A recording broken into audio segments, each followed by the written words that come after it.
Pronto by Elmore Leonard. I approached this novel backwards. Having already watched and adored 4 seasons of Justified, Pronto needed to match my expectations. It didn't. Perhaps this isn't fair, and it certainly isn't the usual way when a novel collides with its screen version. But neither is Justified a straight-up adaptation of Pronto. Rather, it is the first Leonard novel to feature Deputy U.S. Marshal Raylan Givens, Justified's one-of-a-kind lead character.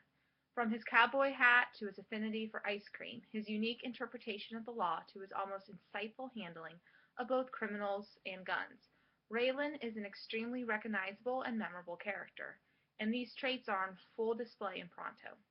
If it had been the show that inspired the book, it could be said that Leonard nailed Raylan, only the roles were reversed, and that's where the similarities between the two entities end.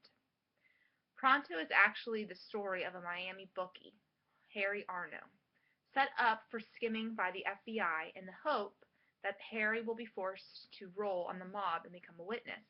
Arno does just about everything he's not supposed to do.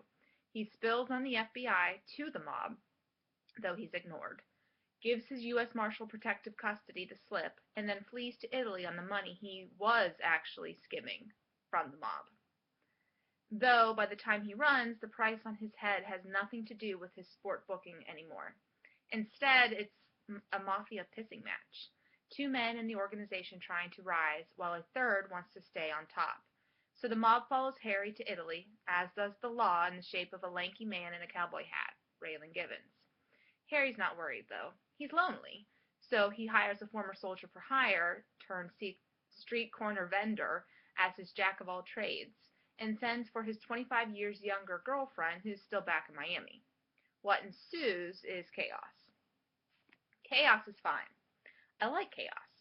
Gunfights and mafia machinations are fun, but not when they are the direct result of an inept, egotistical, oftentimes drunk fool. Harry Arno is no hero, anti-hero, or lead character, yet it's his voice most often lent to the book, and his actions which put the entire plot in motion. Very Arlo-esque, Raylan's father on Justified, Harry should have been a supporting character, nothing more. He's utterly unsympathetic, so he has absolutely no rooting value. Because the world would be a better, more interesting place without him, the novel has no relevance. You don't care if the mob whacks him, so you don't care if Raylan saves him. This makes for a boring read until moments when other, more compelling characters are spotlighted in some kind of conflict. With this said, though, it must be noted what a unique voice and tone Leonard presents in this book. His style is extremely conversational and unstructured, the abbreviated thoughts and incomplete sentences illustrative of the work's mood and setting, yet at the same time jarring if one's not used to such lazy and improper speaking habits. While I can see why Leonard was so successful and revered, and while I am quite partial to Justified and Raylan Givens, Pronto is just not my cup of espresso.